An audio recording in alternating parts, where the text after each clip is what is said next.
Hello बच्चों, let's see this question. 1 mole N2 plus 3 mole H2 are placed in a closed container at a pressure of 4 atm.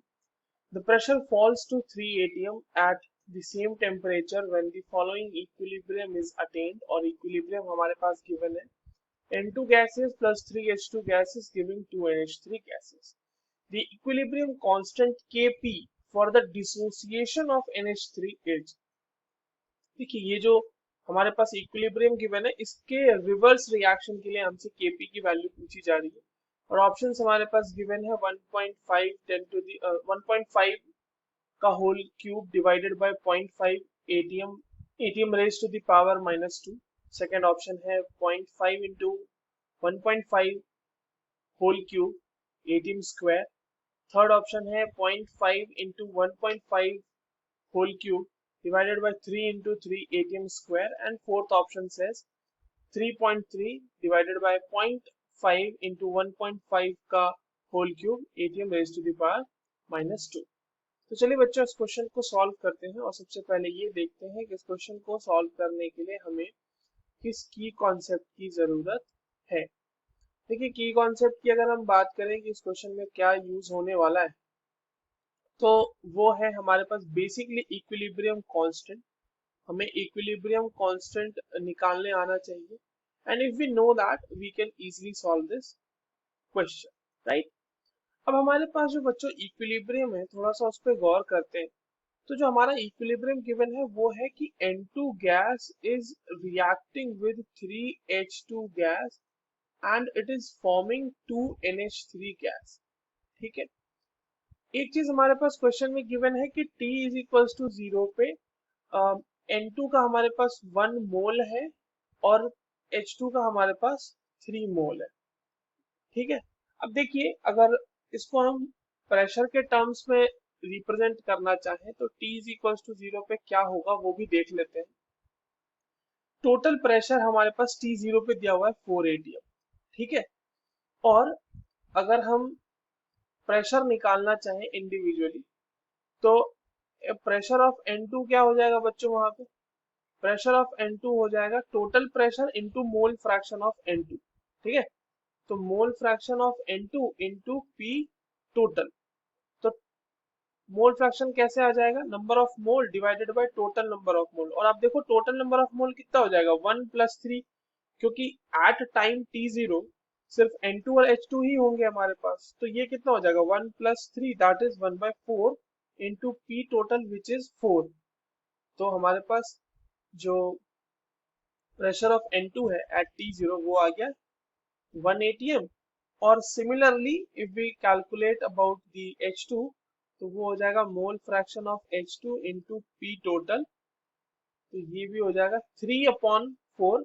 3 is the number of moles of H2 and 4 is the total number of moles into 4 atm and this is 3 atm. यानी कि T0 पे हमारे पास N2 का जो partial pressure है वो 1 atm है और H2 का हमारे पास 3 atm है. अब देखिए टी इक्विलिब्रियम पे क्या हुआ होगा कि मान लीजिए इसका कुछ प्रेशर डिक्रीज हुआ होगा x और H2 का भी 3 में से 3x प्रेशर डिक्रीज हुआ होगा और 2NH3 का फॉर्मेशन हुआ होगा तो उसकी वजह से 2x प्रेशर डेवलप हुआ होगा. अब P टोटल एट इक्विलिब्रियम कितना हो जाएगा. अब हम बात कर रहे हैं ये इक्विलिब्रियम पे. ठीक है. तो P टोटल ये बात हो रही है इक्विलिब्रियम के समय की. तो 1 - x plus 3 - 3x plus 2x. अब ये वैल्यू कितनी आ जाएगी हमारे लिए, ये वैल्यू आ जाएगी 4 - 4x प्लस 2x या फिर हम इसे लिख सकते हैं 4 - 2x. अब देखिए ये इक्विलिब्रियम पे पी टोटल की वैल्यू है और ये वैल्यू हमारे पास गिवन है कि ये 3 atm के इक्वल्स. ठीक है. चलिए इसको इक्वल कर लेते हैं 3 atm को. तो 4 - 2x is equals to 3 atm. ये दिया हुआ है हमारे पास टोटल प्रेशर एट इक्विलिब्रियम. ठीक है. तो यहां पर से जो x की वैल्यू आएगी आपके लिए वो कितनी आएगी तो x की जो वैल्यू आएगी जो देखो इसको आप इस तरह से लिख सकते हो ना कि 2x is equals to 4 minus 3, ये हो गया एटीएम में ही आएगी ऑब्वियसली वैल्यू, इसीलिए x की वैल्यू 1/2 एटीएम। अब यहाँ पर से आप एट इक्विलिब्रियम सबका प्रेशर निकाल सकते हो। तो प्रेशर ऑफ N2 क्या हो जाएगा एट इक्विलिब्रियम, तो ये कितना हो गया था हमारा 1 - x, तो ये हो जाएगा 1 - 1/2 एटीएम, यानी कि 1/2 एटीएम यानी 0.5 एटीएम। ये हो गया हमारे पास इक्विलिब्रियम पे N2। Similarly pressure of H2 कितना आ जाएगा, तो वो था 3 - 3x, तो 3 इंटू 3 - 3/2 एटीएम, तो ये कितना आ जाएगा 3/2 एटीएम यानी 1.5 एटीएम। ये H2 का प्रेशर आ गया 1.5 एटीएम। अब हमारे पास NH3 का भी देख लेते हैं प्रेशर कितना आएगा, तो PNH3 विल बी 2x, तो 2 इंटू 1/2 एटीएम, तो that will be equals to 1 atm. अब देखिए इक्विलिब्रियम पे हमारे पास सारे मतलब प्रेशर की वैल्यू आ गई है। अब उसी इक्विलिब्रियम के लिए हमारे पास रिवर्स रिएक्शन का पूछा जा रहा है ऑर्डर, यानी कि जो हमारे पास जो रिएक्शन गिवन है बच्चों, वो कौन सी रिएक्शन है, वो है N2 plus 3H2 giving 2NH3। तो हमसे ये फॉरवर्ड रिएक्शन का केपी वैल्यू नहीं पूछी जा रही, हमसे बैकवर्ड रिएक्शन की पूछी जा रही है। For the dissociation of ammonia 2NH3 will be dissociating into 3H2 plus N2। तो जो रिवर्स रिएक्शन है ना ये वाला, ये रिवर्स रिएक्शन है, मान लीजिए केपी, और इसके लिए मान लीजिए केपी डैश आ रहा था, तो केपी की वैल्यू क्या होगी वो पूछा जा रहा है। तो केपी की वैल्यू क्या हो जाएगी बच्चों, अब देखिए रिएक्टेंट इसके लिए हो जाएगा NH3 और प्रोडक्ट हो जाएंगे हमारे N2 और H2।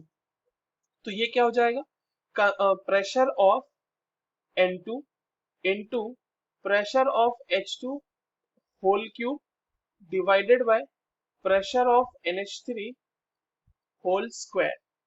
ठीक है, तो N2 का प्रेशर हमने कैलकुलेट किया हुआ है 0.5 इक्विलिब्रियम पे है ना, ये तो कैलकुलेट किया हुआ था हमने, इनटू प्रेशर ऑफ H2 भी किया हुआ है दैट इज 1.5 का होल क्यूब, और divided by pressure of NH3 भी हमने कैलकुलेट किया हुआ है दैट इज 1 का स्क्वायर। अब देखिए नीचे एटीएम स्क्वायर होगा और ऊपर atm raise to the power 4 होगा, तो ये अल्टीमेटली आपको क्या दे देगा एटीएम स्क्वायर। तो आप इसको 0.5 इंटू 1.5 का होल क्यूब एटीएम स्क्वायर भी बोल सकते हैं। And this is the KP for the reverse of reaction that is the dissociation of ammonia. तो ये देख लेते हैं किस ऑप्शन में गिवन है, यही तो हमसे पूछा गया था, and this is given in the option number 2। So the correct answer will be option 2. I hope you understood this well. All the very best.